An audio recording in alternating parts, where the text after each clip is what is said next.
Welcome, everyone. Good morning, good afternoon, good evening, wherever you might be joining us. My name is David Dickson. I'm a meteorologist and TV engagement coordinator here at Covering Climate Now. For those of you that might not be familiar with us or might be new to our work, Covering Climate Now is a global collaboration of 500 plus news outlets that reach an audience, global audience at that. We're organized by journalists for journalists to help us all do better coverage of the defining story of our time, these local impacts that play out in our communities across the entire world. You can head to our website, coveringclimatenow.org, to see a list of our partners, apply to join this collaboration, participate in our annual awards program, sign up for newsletters, and newsrooms trainings, all of which are completely free of charge. Now, let's go ahead and dive in because we got a lot to talk about for today and a lot to kind of just really jump into. Today, we're talking about Climate Science 101. We're building that solid foundation of understanding that is so important for reporting on this topic, which, to be honest, can pretty much be daunting. There's so much going on across the world, and it seems like it's very deep and heavy into the science, but we believe that you can do this. In fact, you've done it before if you spent any time reporting on COVID. So it's that sort of understanding that we are kind of diving into. Even though I'm a meteorologist, I don't consider myself an expert in all things climate, but I am knowledgeable enough to convey these basic concepts to you, and I want you to build that same climate confidence that I have to be able to explain this topic to your audience. So it's so important for us as climate journalists to understand some of this basic science so that your coverage can be both accurate but also effective. Whether you're new to the climate beat or a veteran reporter just aiming to refine on how to explain climate to your audience, this session is for you. Just a quick note to say that we are recording this session. We'll go ahead and follow up with resources, and you'll have all the information that we cover in the next hour and 15 minutes provided to you in an email. So don't feel like you have to write everything down or absorb everything. This session will also be available as a recording again for those of you that are here right now in case you want to review it at a later point. So what are we going to do today for the next hour or so? We're going to start with some basic concepts and then go into a bit more detail with some of these subtler facets of this global issue. Since we're going to be covering quite a bit of a lot today, feel free to use Zoom's Q&A function tool at the bottom of your screen if you have any questions. We should have some time at the very end of this session to explain anything that might be unclear. So let's start off by going over some basic vocabulary. You've likely seen any of these terms, likely all of these terms, if you've spent any time on the climate beat or even just explored a little bit about science.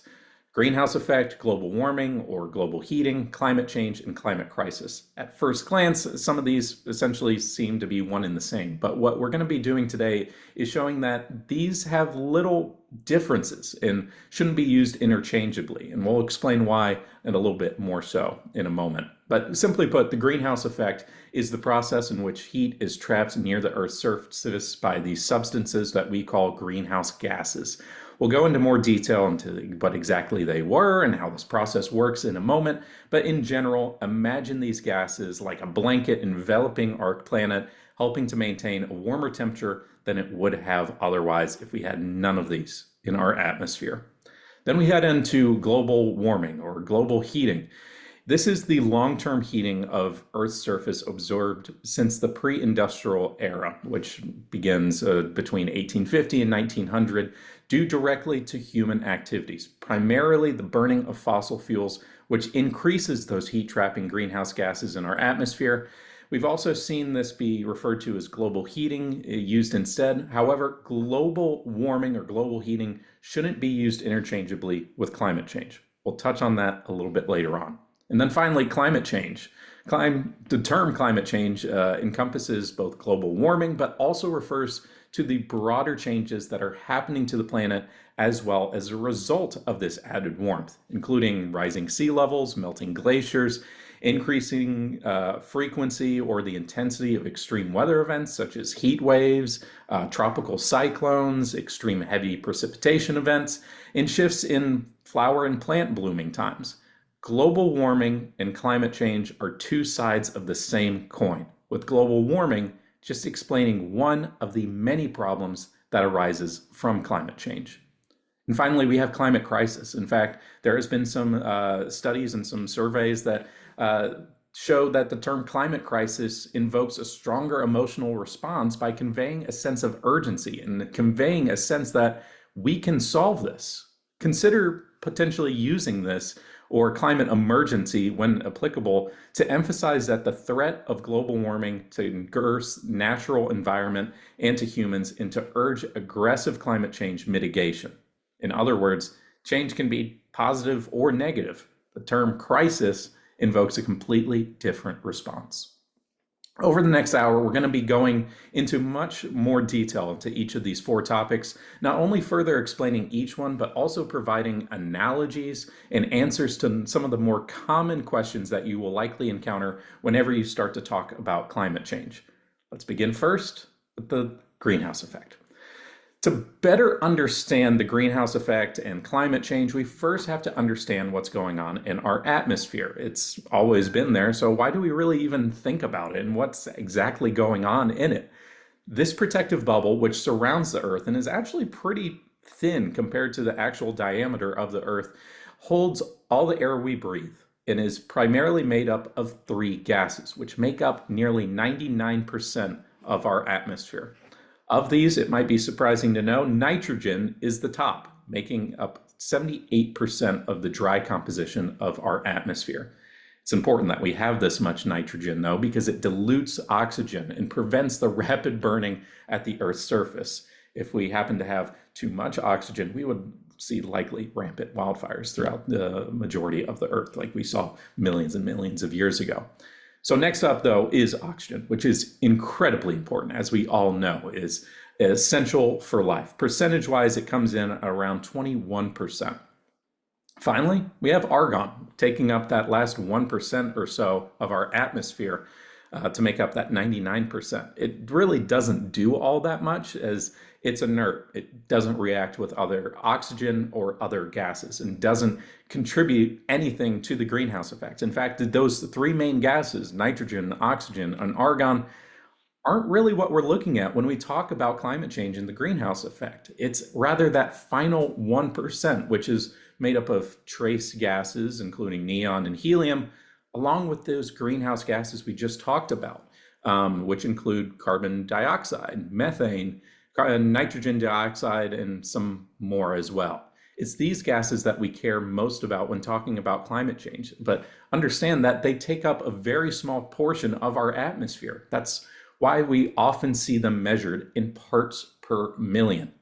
Now, a quick note, these percentages for atmospheric gases that you're seeing on your screen right now are for a completely dry atmosphere. And if you've ever stepped outside in the summer in most areas, you know that there's a bit of humidity. The lower layers of our atmosphere hold up to 4% water vapor, which in and of itself is a greenhouse gas, but understand those percentages do shift a little bit when you talk about our actual atmosphere compared to a completely dry atmosphere. So let's dive a little bit deeper into these greenhouse gases, because once again, even though they make up less than 1% of our atmosphere, greenhouse gases are pretty mighty. They're powerful. They absorb or trap a significant amount of heat reflected by the surface of the Earth, which without them would just escape out into space. Now, some of these, like carbon dioxide, methane, and nitrous oxide, do exist naturally in our atmosphere, but human activities are vastly increasing their concentrations through the burning of these fossil fuels. There are other greenhouse gases with much more complicated names. In fact, try pronouncing hydrofluorocarbon 5 times fast, that are purely man-made and don't exist in nature. Each of these greenhouse gases is not equal to the others. Some of them have a much stronger or much larger influence on climate and ultimately the impacts that we experience in the form of extreme weather and sea level rise. The degree of that impact really depends on 3 main factors: how strong, how long, and how much? This resource from NASA that I'm going to show you right now is really great, as it goes into detail about all the major greenhouse gases from today's global warming, their sources, and their average lifetimes in our atmosphere, as well as their potential added heat or global warming potential over a 20 and 100-year period. That text is a little small for me to actually read, but at the top of that is carbon dioxide. You can also explain a little bit further down as you head into methane, where there is some natural sources. But again, it all goes back into the amount that we are adding up into our atmosphere. And the powerful nature of these greenhouse gases allows them to trap a significant amount of heat, which we'll dive into in just a moment. But you can also see at the very bottom those long names that we just condensed down into CFCs. Those are the purely man-made chemicals that we have released into our atmosphere, thankfully much less so than carbon dioxide. They're mainly used in refrigerants, but they are much more powerful than carbon dioxide. But again, we have to think about how much and for how long. And just know that any and all emissions that we have exerted, whether it's from our early ages to whenever we pass away, know that our emissions will outlive us and will remain in our atmosphere, impacting our climate for generations. In fact, roughly half of the CO2 emitted since 1850 still remains in our atmosphere today, and we're continuing to add to it, further warming our planet. Now that we know what these greenhouse gases are, let's go ahead and take a closer look at how exactly they trap heat.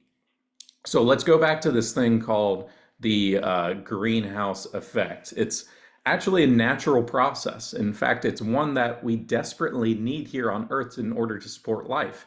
Without any naturally occurring, again, that's the important word, naturally occurring greenhouse gases, Earth would be very similar to Mars, a frozen, potentially lifeless planet with an average temperature of 0 degrees Fahrenheit or negative 18 degrees Celsius. Thankfully, this isn't really the case, as we have these gases that trap heat through the greenhouse effect.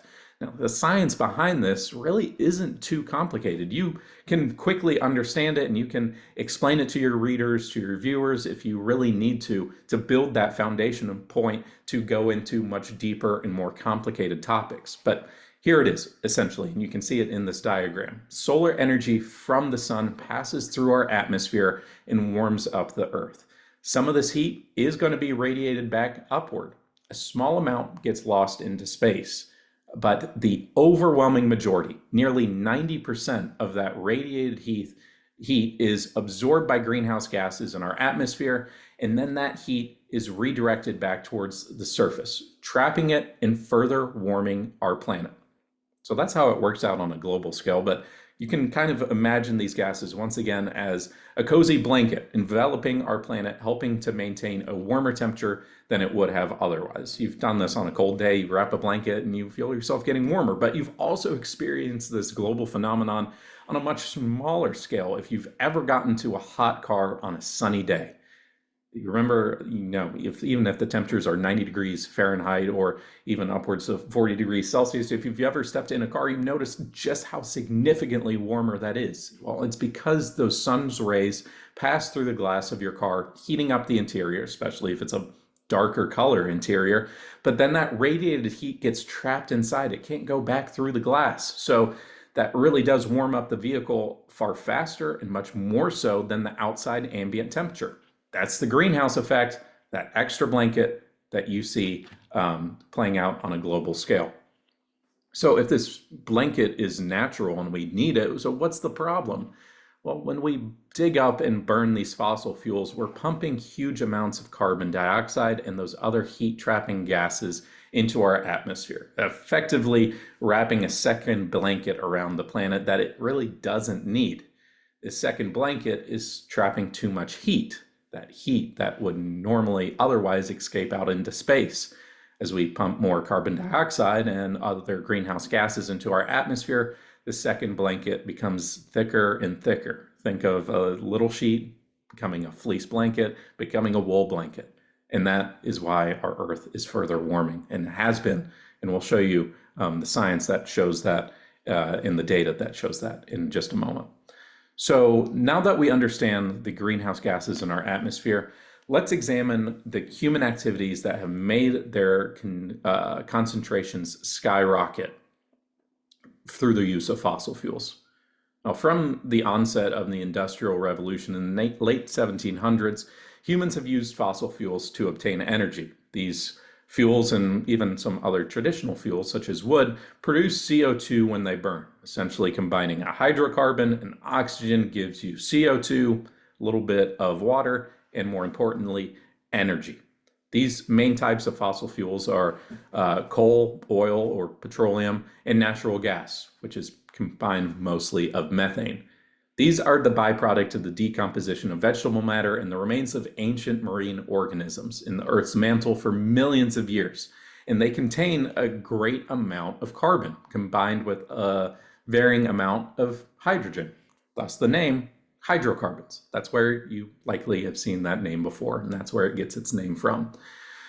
Now, these fossil fuels, simply in terms of producing energy, ignoring all of their disadvantages to our climate and our environment and the land that we live in and the health of the people that live near the refineries and even these cities that have pollution, fossil fuels actually do a great job in producing heat, electricity, and powering machinery. That's why it's become such a part of our system, our industry for, well, centuries, for hundreds of years. They've been a cornerstone of our society and economic system because they're easy to store, transport, can be used on demand, and have a very high energy density. In other words, you get a lot more energy by burning a pound of coal compared to burning a pound of wood.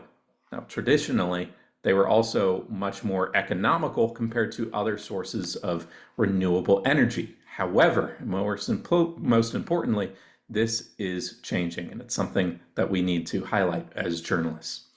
Now, in order to reduce the worst impacts of climate change, we have to change our habits and our industries, as each year the world emits around 50 billion tons of these greenhouse gases.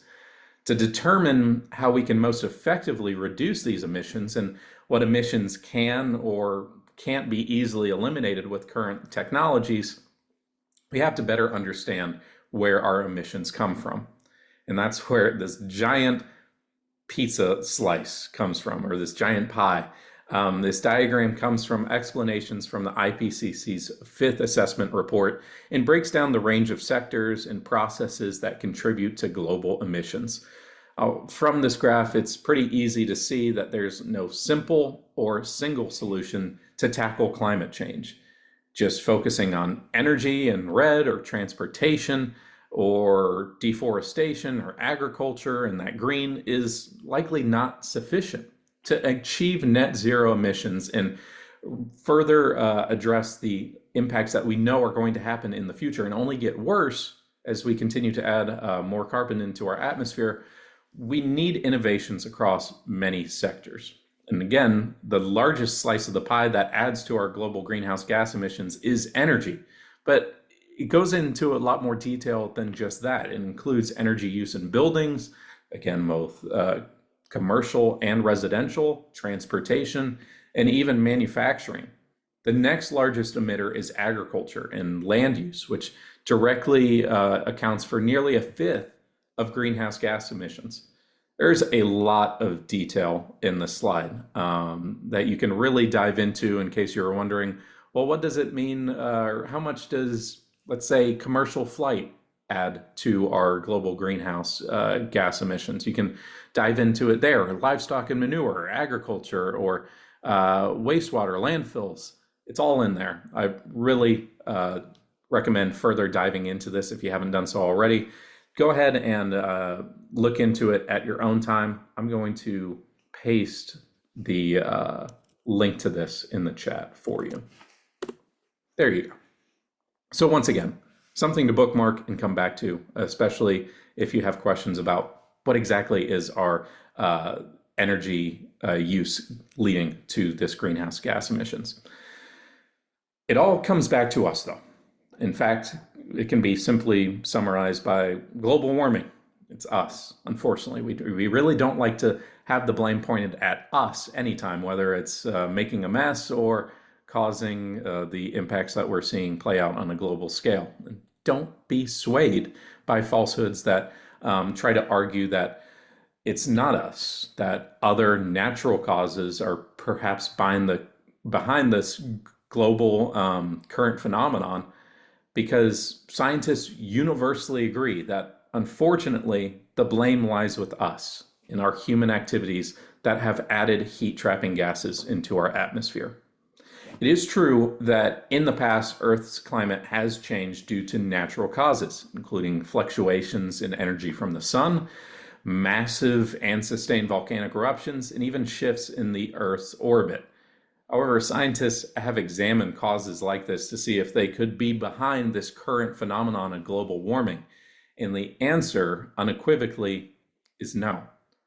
As a meteorologist, I'm very often asked about these natural cycles and these phenomenon and other potential ways that we could argue against our natural or unnatural warming of our atmosphere. So before we kind of move on into some of these finer details about the warming that we're seeing on a global scale and some of these impacts, I want to tackle two of those most common questions, or two of those most common, we'll call them, I guess, suspects that people ask about.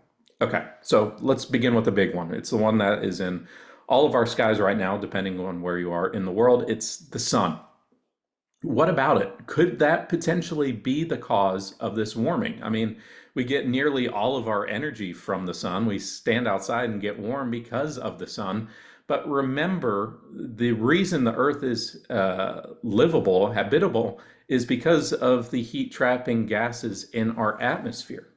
Remember, without these heat trapping gases, the Earth would be frozen. So it's mainly these greenhouse gas emissions. But even ignoring that, scientists know that the sun's energy tends to fluctuate. So could these potential fluctuations be a part of why we're seeing today? No, unfortunately.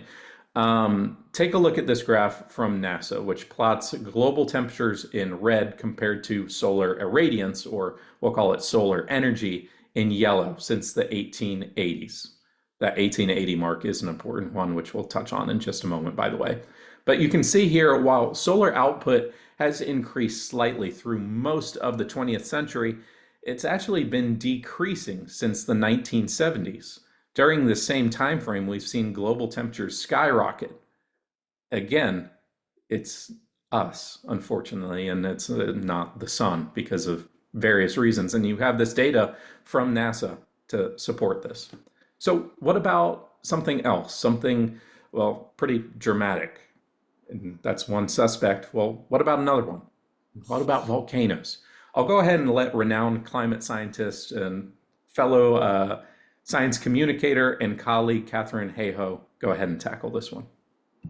Volcanoes can affect climate in two ways. First of all, when they erupt, they can spew enormous amounts of soot and dust and ash into the atmosphere. If the volcano is powerful enough, that dust and ash can reach all the way up into the stratosphere, where the particles can circle the globe for months and even years. But volcanic ash and dust doesn't warm the Earth.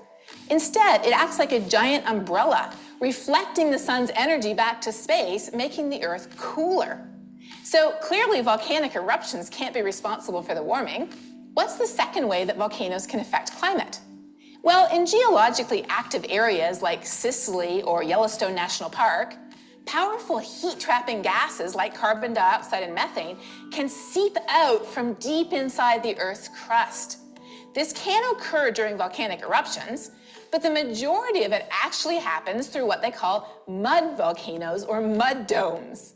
We know that these gases are an important part of the Earth's natural blanket that keeps us nearly 60 degrees Fahrenheit or over 30 degrees Celsius warmer than we would be otherwise. So are the heat-trapping gases that are seeping out of the ground in these areas responsible for our current warming? Well, no. Turns out regular volcanoes, little mud domes, and other geologic activity produce around 1% of the carbon dioxide and less than 15% of the methane that we humans produce every year. So another suspect gone. We at Covering Climate Now definitely recommend checking out her other climate explainer videos for additional insight. They're really great. In fact, some of our recommendations of this Climate Science 101 comes directly from those recommendations from her. I want to just take a moment just for a second, as we've covered a lot in the past 30 minutes or so, just to further highlight that we do have that Q&A function at the bottom of your screen. If you have any questions about what we have already covered so far, or things that you would like us to potentially highlight further, go ahead and drop it in the Q&A function. And we do have some time, once again, at the very end to potentially answer some of those. But once again, thank you for joining, and thanks for staying involved and keeping an eye on this. So if it's not volcanoes and if it's not the sun, how do we know it's us? Well, scientists have tracked Earth's temperature in modern times due to thermometers and other scientific instruments at weather stations, ocean buoys, and satellites all across the world. We know this. There are thousands upon thousands of these that are all used to calculate global average temperatures. While you might have individual temperature for your area, whether it's here in the Southeast United States where I'm joining you from, or India, or South Africa, or Europe, we put these all together, these climate scientists, and come up with a number that is scientifically backed that we can attribute for our global average temperature year after year.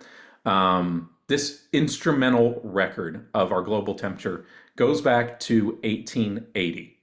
Now, while the temperature of readings and the record of land surface temperatures goes back even further with this, with scientists taking temperature records even as far back as the 1700s and recording them, the level of uncertainty in this instrumental record before that year goes up considerably, as there is just going to be less people taking measurements, and more importantly, less frequently. But still, 1880, it's a long time ago for us, far outliving likely all of us. But when it comes to the Earth's age, overall, a very young data record when you consider that. But thankfully, our global temperature record extends much further than the 1800s, as Mother Nature records the weather herself. By examining the natural thermometers, such as tree rings or ice cores, coral reefs, stalactites, lake bed sediment, climate scientists are able to use this proxy data to provide insight into climate long before these dedicated temperature records, and are accurate because each kind of play off at another. Now, each one does have a different timescale and does look at a different potential things. Some look at carbon dioxide or atmospheric composition, while others primarily look at temperatures. But this proxy record even goes back nearly 800,000 years. I want to highlight our colleagues at Carbon Brief. They did a great job in explaining all of these different types of proxy data. Give me one moment. I've dropped it in the chat for you right there. But goes into these different types of proxy data, which we just don't unfortunately have enough time to go into further detail of each of these because it's fascinating, but it gets a little heavy on the science, and recommend you go ahead and explore it for yourself.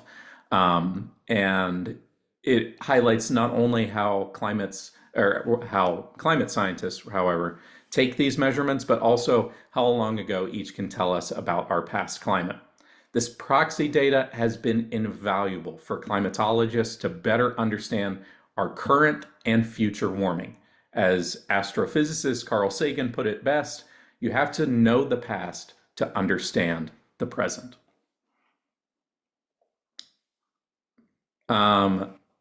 Give me one moment. I will put that scientist, Catherine Cahill's climate explainer videos. I see a few of you asking for the link in the Q&A. It is coming up in the chat for you right there.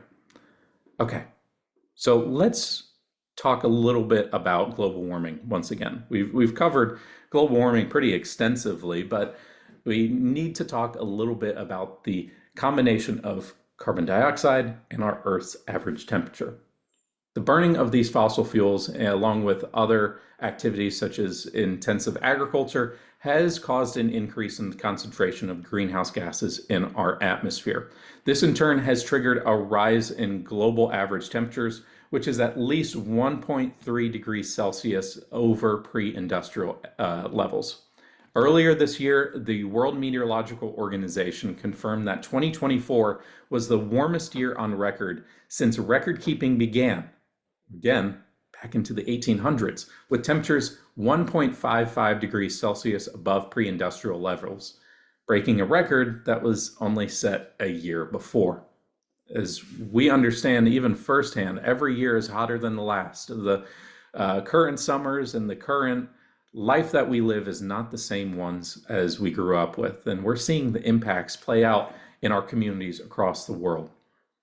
Now, this 1.55 degrees Celsius or 1.3 degrees Celsius, if we look at the average rise in global temperatures, that might not seem like a lot of global warming, but we know that even small changes in the Earth's global average temperature can cause major changes for us all across the world. Consider when you are running a slight fever. That elevation of just a few degrees makes a whole lot of difference in how you feel. I know if I'm running a fever of, let's say, just even 100, 101, I feel awful. Now we're seeing that also play out on a global scale with the consequences of a warming planet all over. Monster floods, rampant wildfires, longer and more deadly heat waves, which, by the way, are the #1 weather-related killer, not only in the US, but across the world, and more intense tropical cyclones as we head into a new Atlantic hurricane season just at the end of this month.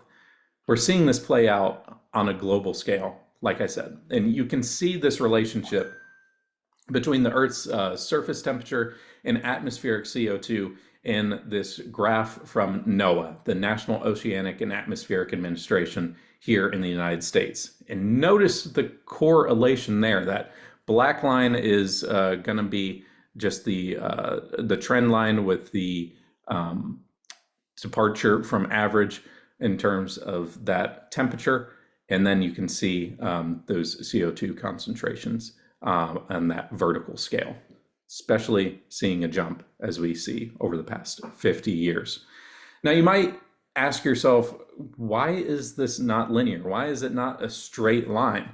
Well, you probably aren't going to be surprised to find out that it's complicated. We're not likely going to see global warming evolve now or likely ever at a constant pace. Our planet's temperature is in delicate balance. So while the greenhouse effect warms up our atmosphere, there's other processes which cool it down, but there's also some processes which further warm this. If there were no significant changes to the system, this planet would be able to self-regulate.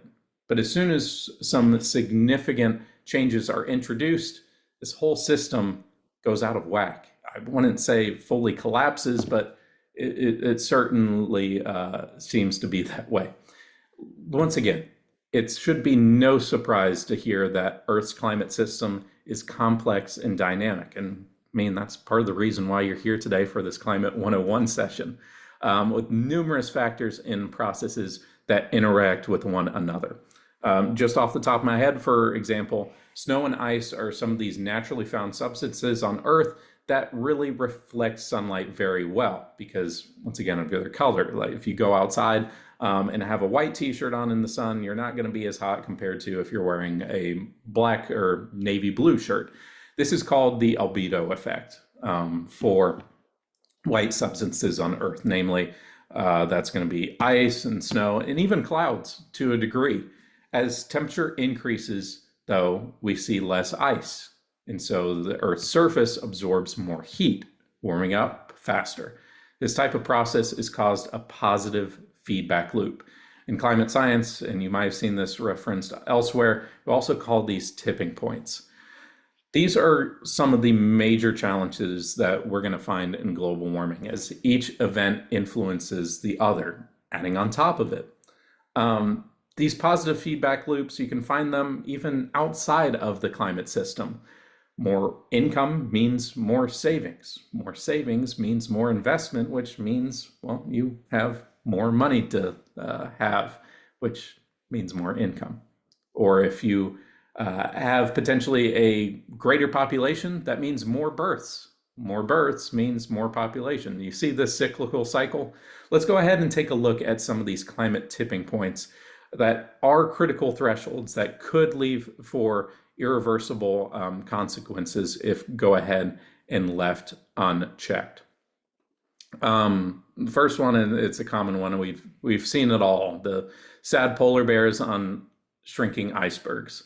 Putting aside those marketable visuals, there is a reason why climate scientists and coverage has highlighted polar ice cap melting extensively in the past. It's not only just the amount of water going into our ocean basins and further adding into that sea level rise, but it also is the places, the northern and southern poles of the planet, that are warming faster than any other area on Earth because of this positive feedback loop that you can see highlighted there. But essentially, increasing temperatures means less ice coverage.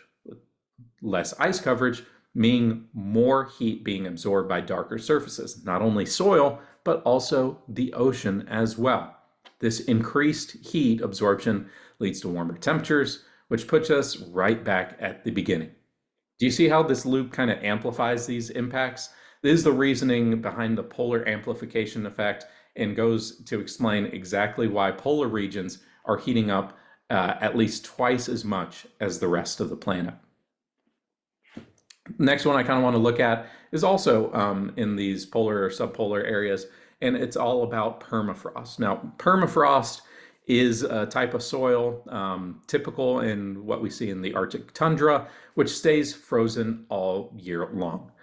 It's important to highlight, though, because it contains a lot of trapped greenhouse gas emissions, mainly in the form of methane, as plant matter decomposes, and that's eventually where you see this methane really build up. And we can see the same cycle play out here as well. Rising temperatures leads to the thawing of permafrost. This permafrost thawing leads to more methane being released, which increases methane concentrations. Remember, it's a potent greenhouse gas, and that therefore leads to more warming as more heat is trapped. These are just a few of the many, many tipping points or these positive feedback loops in climate change.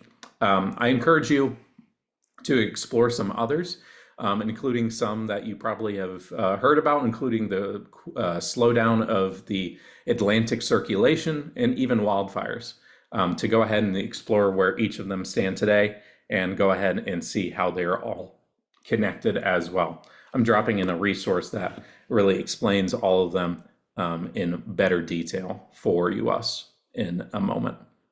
Okay, now that we've reviewed global warming, that was all that first little topic that we talked about. Remember, it was the greenhouse effect, which we covered, and now global warming. Still have yet to talk about climate change or even the climate crisis. This has all been just about what has been playing out in our atmosphere and this added warmth. But before we touch on climate, I have to do my duty as a meteorologist to quickly review the difference between climate and weather, as they are not the same. And I've seen reporters, I've seen especially audiences be confused about the two. I can't tell you the number of times where it is a little bit warmer in the winter and someone comes up to me and says, hey, what about climate change? How's that working for you? Again, it comes down to a fundamental misunderstanding about the difference between weather and climate. In a nutshell, weather refers to the atmospheric conditions that exist at a given place at a given time. We're talking about the weather when I say it's a little bit cloudy outside today, or it's about to rain, or it really was quite hot yesterday.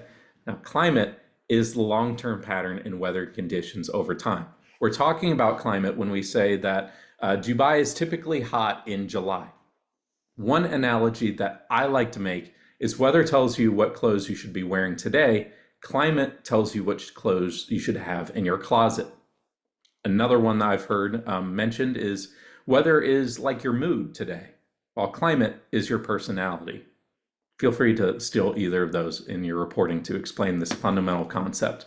But there is a link between the two. Think about that extreme heat that we all faced this summer. We saw it play out in the Mediterranean. We saw it play out in the Olympics. We definitely saw it here in North and South America, and we're likely going to see it play out also this summer. That's weather, right? We're talking about the weather and temperatures just over a few days, but there is a climate connection here because these heat waves are becoming more frequent and intense and lasting longer year after year, a direct result of climate change.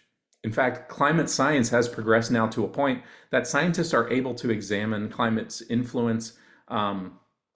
change's influence rather, on individual weather events, analyzing and examining its fingerprint on this, examining and determining whether it made such an event more likely and or more intense, looking at extreme heat waves, looking at tropical cyclones, drought, even extreme precipitation or flooding events.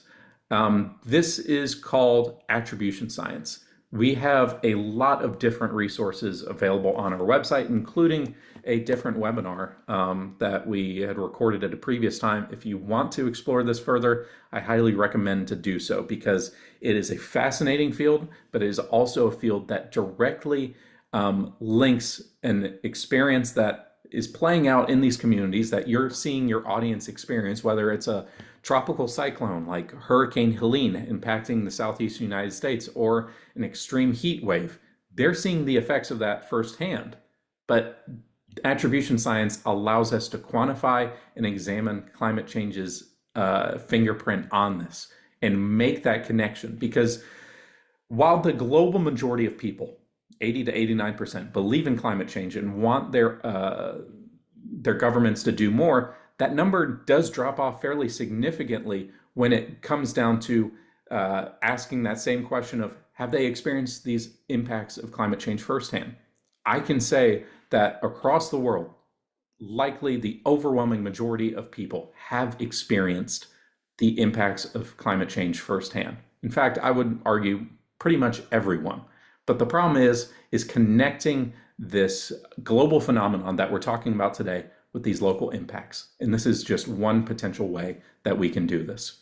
We'll talk a bit more why this is so important and give you some recommendations from Covering Climate Now a little bit later on. I see a few people raising hands. If you go ahead and just ask that question in the Q&A, I'll come back to it likely in about 15 minutes or so as we wrap things up. But I want your audience participation now.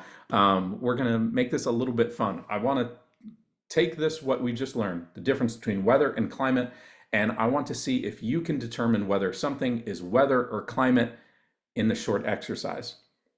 Let's go ahead and use those reactions that you're seeing at the bottom of your screen here in Zoom, whether it's a clapping hand or a thumbs up, but let's go ahead and use this thumbs up reaction if you think it is weather, and if you think it is climate, use heart. We'll go ahead and go one by one. Does it sound good for everyone? Okay, let's go ahead and start. Once again, thumbs up if you think it's weather, heart reaction if you think it's climate.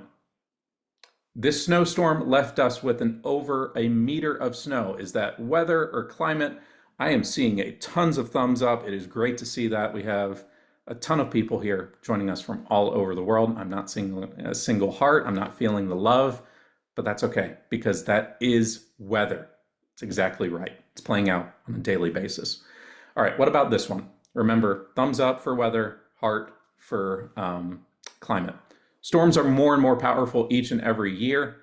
Is that weather or climate? Now I'm feeling love. Great to see. Yes, that's exactly right. That is climate. What about this one? Last October, a typhoon caused floods in my hometown. Is that weather or climate? Love to see that. Exactly right. And finally, that thing I mentioned at the very beginning. It's so cold today. What happened to climate change? Is that weather or climate? Ooh, seeing a little bit of a mix there. I'm seeing thumbs up, I'm seeing some hearts.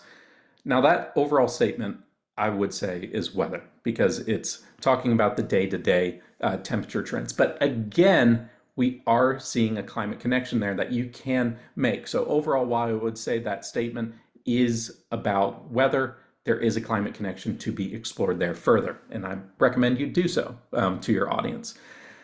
So talking a bit more, now that we got that out of the way, about climate change. One of the most immediate ways climate change affects people is through weather extremes. As our world warms, climate change is essentially loading the weather dice against us, making adverse and catastrophic weather events both more likely and more intense. Many of the effects that scientists had predicted long ago that would result from global climate change are happening right now, especially including heat waves, intense, prolonged heat waves.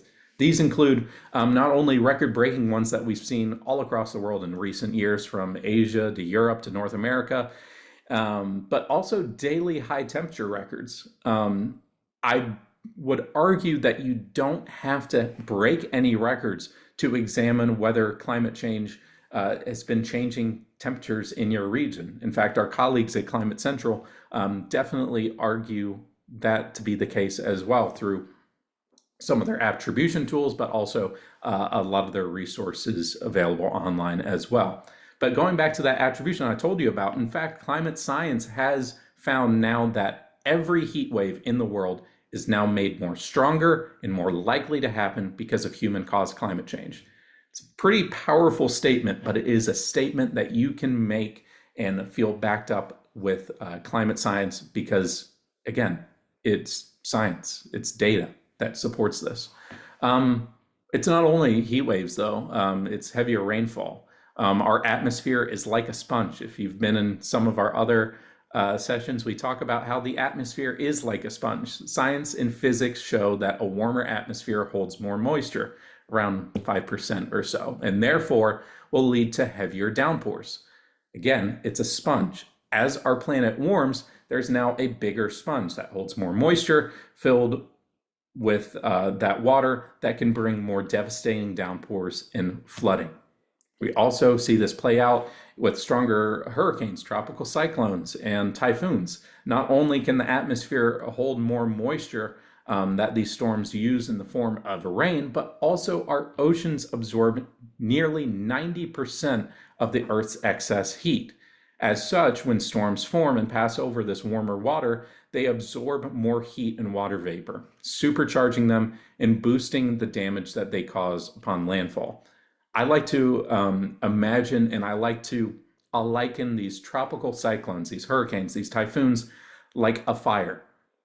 They need a spark to ignite, but they also need fuel. And that fuel is warm water. And unfortunately, the warming that we're seeing play out on a global scale, and especially in our ocean basins, especially last year, is like adding lighter fluid to that fire, further increasing its damage. Climate change's impacts, though, are extensive and far-reaching. We just don't have enough time today to talk about all of them. In addition to stronger storms, there's deeper droughts, more intense and more frequent wildfires, and sea level rise. It's a huge story with huge consequences. And though it might be daunting to kind of look at this giant mountain of content, mountain of stories, mountain of all of these impacts, take it one at a time. What is a mountain but just a giant pile of smaller rocks? Take a look at a smaller impact that's playing out in your area. Tackle that first. You don't have to do everything everywhere all at once. You can highlight these impacts that are playing out in your communities and then dive deeper in further coverage. Because what's important to highlight is not only this change itself that we're seeing play out in our communities, but also the speed at which it's happening, as it has no precedent. It's that speed that doesn't allow us, or really any other species, to adapt in time. Today's rapidly increasing temperatures and shifting precipitation patterns are already making it difficult for many species to adapt. A 2019 report that I'm dropping in the chat right now highlights this. It's from the Intergovernmental Science Policy Platform on Biodiversity and Ecosystem Services. That's a handful, or mouthful, I should say, but it warns that 1 million animal and plant species are at risk of extinction due to climate change and the destruction of habitats. Human civilization, our cities, our infrastructure, our agriculture, and how we allocate our water, energy, food, and other resources all developed during a time of relative climate stability. The changes that our climate is currently undergoing is faster and unlike anything humankind has ever lived through. And it's unfortunate to know that we're simply not prepared. Left unchecked, climate change will come at a great cost, at massive amounts of death, illness, destruction, widespread food and water shortages, in all forms of global unrest. It's important to note that no matter where we live, we will be touched by this climate crisis. But crucially, some will bear a much worse burden than others. Worldwide, often due to systemic exploitation as well as inequality, climate change hurts first and worst indigenous groups, communities of color, and the poor. This is why that term climate crisis is so applicable. It not only includes the unnatural changes that we're seeing play out in our planet and our climate, but also includes the human impacts of climate change. Once again, change can be good or bad. I changed jobs. Do you congratulate me with that, or you say I'm sorry? But a crisis is inherently negative and implies that an intervention or action is required. And this is also why the climate story is one that is inescapably one about justice as well. This climate crisis is a huge challenge, and there's a lot of bad with it. I mean, just that past couple minutes or so, there was not a lot of positives in there. But science has established beyond all doubt that if we already have the solutions that we need to address this, there is a catch though. Even if we could flip a magic switch today to stop all fossil fuel use, we'd still see continued warming and associated climate impacts from the carbon emissions that we've already pumped into our atmosphere. Remember what I said earlier. Remember, our emissions and our contributions to climate change will outlive us. But the good news is that we can still change. In fact, the sooner that we do so, the worse we start to mitigate the worst consequences, and we can potentially avoid some of them. Specifically, the sooner that we replace traditional or dirty fossil fuel energy with cleaner and more renewable sources, such as wind and solar especially, the less temperature rise and fewer disasters that we will see over time. As you may recall, our last CCNow basic session was actually completely dedicated to exploring these climate solutions and tips on how to report on them critically. If you want to go ahead and if you potentially weren't in that session or want a refresher, you can go ahead and watch a recording on our website. I just dropped the link in there for the chat for you all. But very briefly, there's two different types of climate solutions, both big and small, that can be classified under two main banners. That is mitigation and adaptation. Mitigation efforts directly address the main causes of climate change, namely fossil fuel emissions, adding greenhouse gases to our atmosphere. These include solar panels, wind energy, and overall reducing those heat trapping emissions from manufacturing, agriculture, transportation, and other sectors. It's a big slice of the pie that we showed you earlier.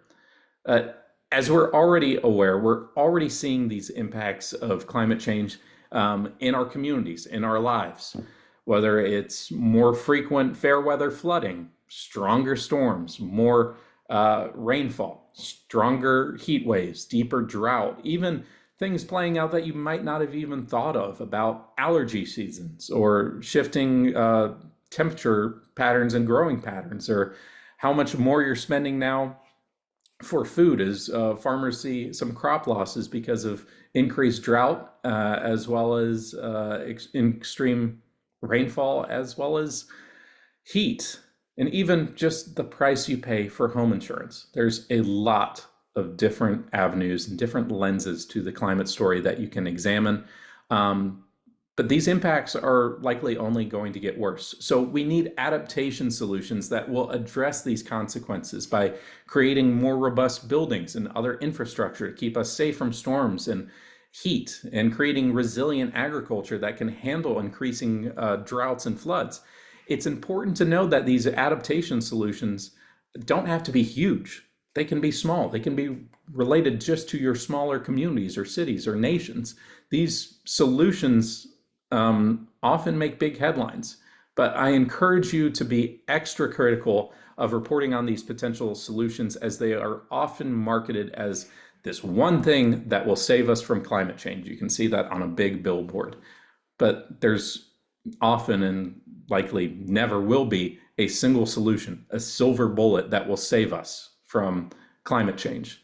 We need solutions from across those three main categories of all levels of society: global, national, regional, local, and even personal lifestyle choices.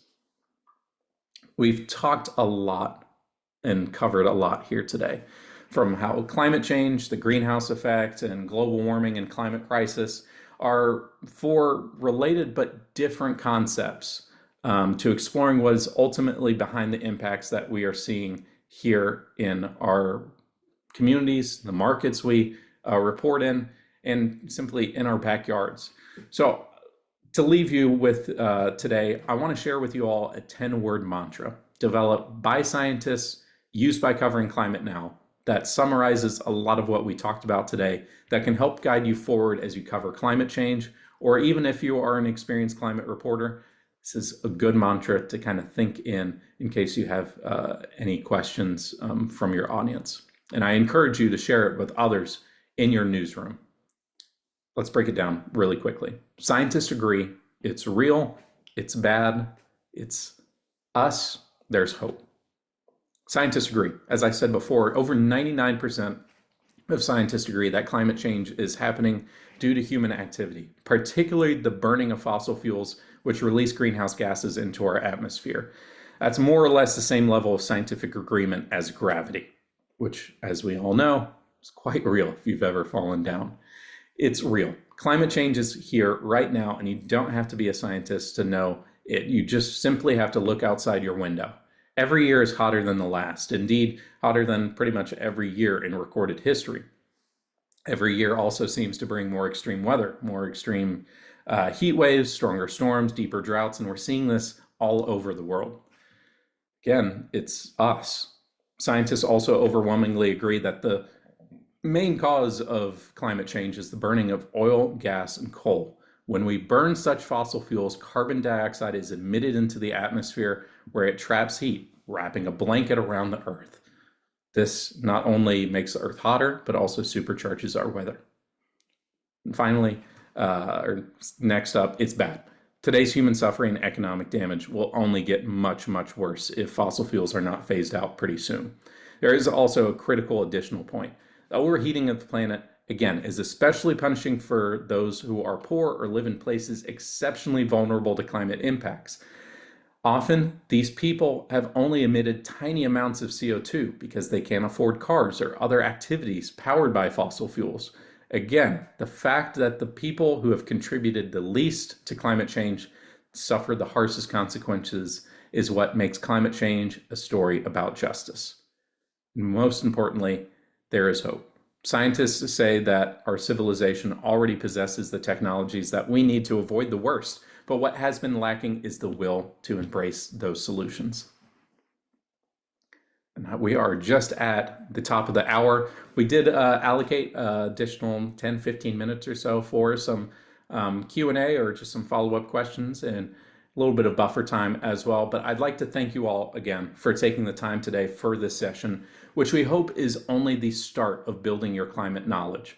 Now that you have a solid understanding of these basics, I encourage you to keep learning, keep exploring, and know that Covering Climate Now will be there to help you and support you however we can throughout the way.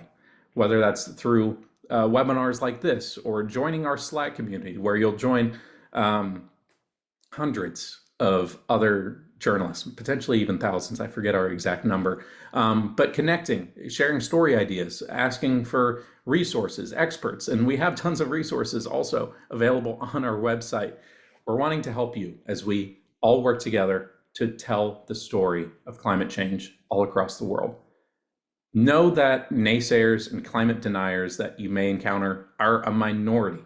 The vast majority of your audience, the vast majority of the world, believes in climate change and wants their governments to do more to address it. That's the core tenet of the 89% Project, a year-long journalistic effort spearheaded by Covering Climate Now to explore this underreported fact. The overwhelming majority of the world's people, between 80 and 89%, according to recent science, want their governments to take stronger climate action. We encourage you to get involved in this, joining hundreds of other journalists across the world who are doing the same thing with the hope that this coverage will help focus the world's attention on this climate change's silent majority.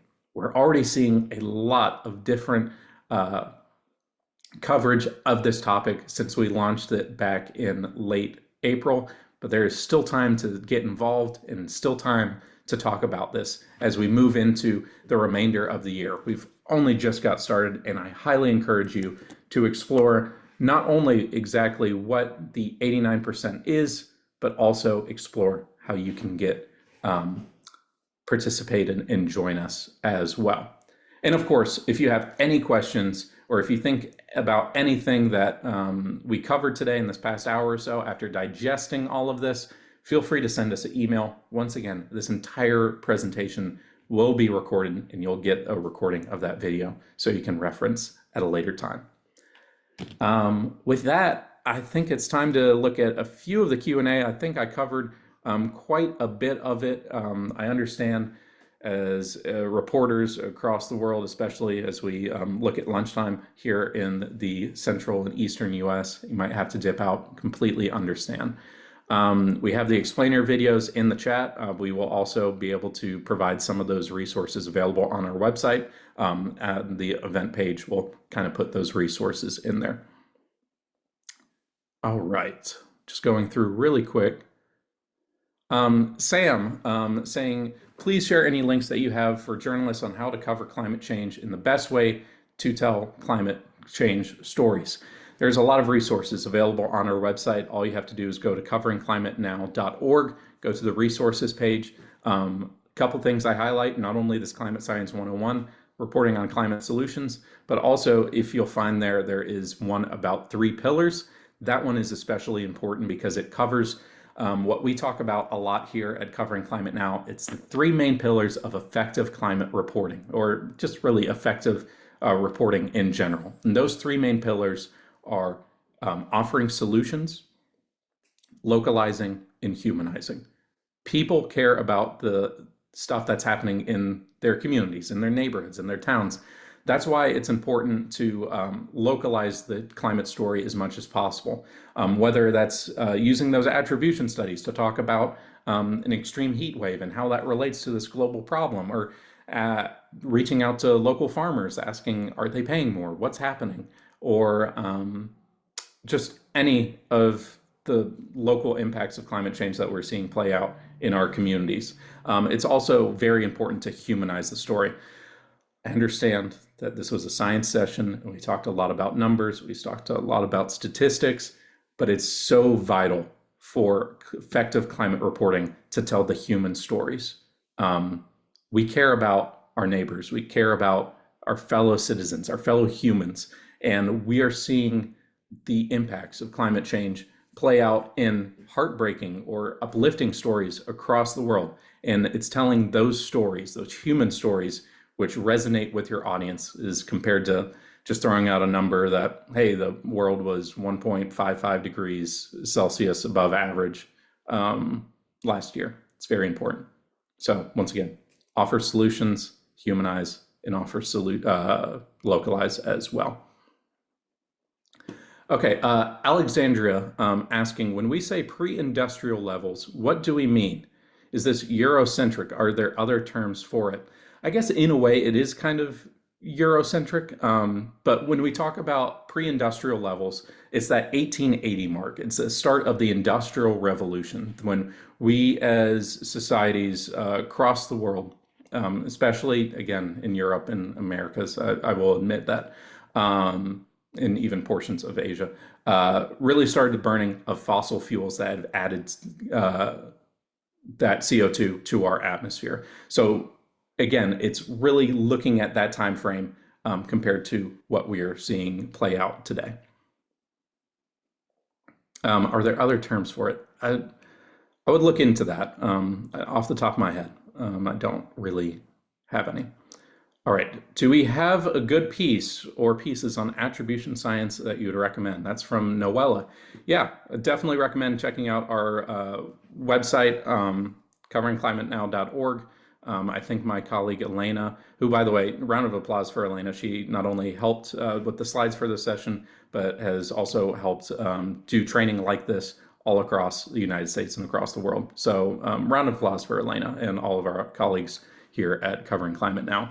But yeah, definitely dive into our resource guide all about attribution science on our website, and look at the webinar. There is folks from Climate Central, which I mentioned, has some attribution tools, but also has some resources and some great guides from World Weather Attribution. They are kind of a huge name in this field of climate science, and more importantly, on their website is probably one of my favorite pieces of climate change resources for journalists. They have a guide. It's around 30 pages long, but there is a one-page quick reference guide at the very end. But more importantly, it's available on their website, and it is available in over a dozen different languages, which talks all about attribution science, how to use it, what language to use, and what has it told us about climate change's influence on extreme weather events. Just going through real quick.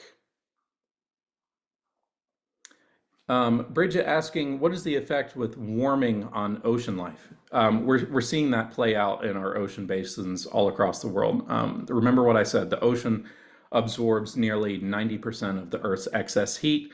That is not only supercharging hurricanes, but is also vastly causing problems to ocean life. I think the largest of which, or the most dramatic of which, you've likely seen is the loss of coral communities across the world.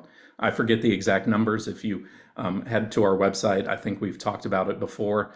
But coral reefs and coral communities are very much at risk, and we're seeing that as a direct result of not only the warming in our oceans, but also ocean acidification.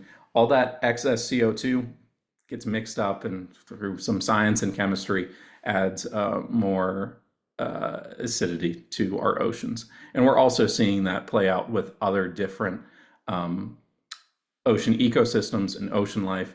If you're by the coastline or you do coverage of our oceans and our waters, definitely reach out to fishermen, to shrimpers, to crabbers, to anyone in agriculture, especially as they are seeing the effects of this play out, especially in their communities.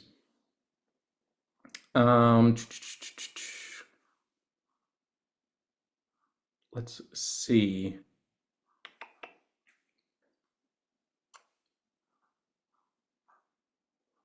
Yeah, I think that's just about it. Thank you again, everyone, for taking the time today to stay involved, stay engaged. We hope you enjoyed it. Once again, we will likely see a recording of this come a little bit later on, but we encourage you to stay engaged with Covering Climate Now, whether that's joining us through our newsletters, as well as joining our Slack community. There will be some more information on how to do that a little bit later on. But with that, I hope you all had a great time today, and have a great rest of your week.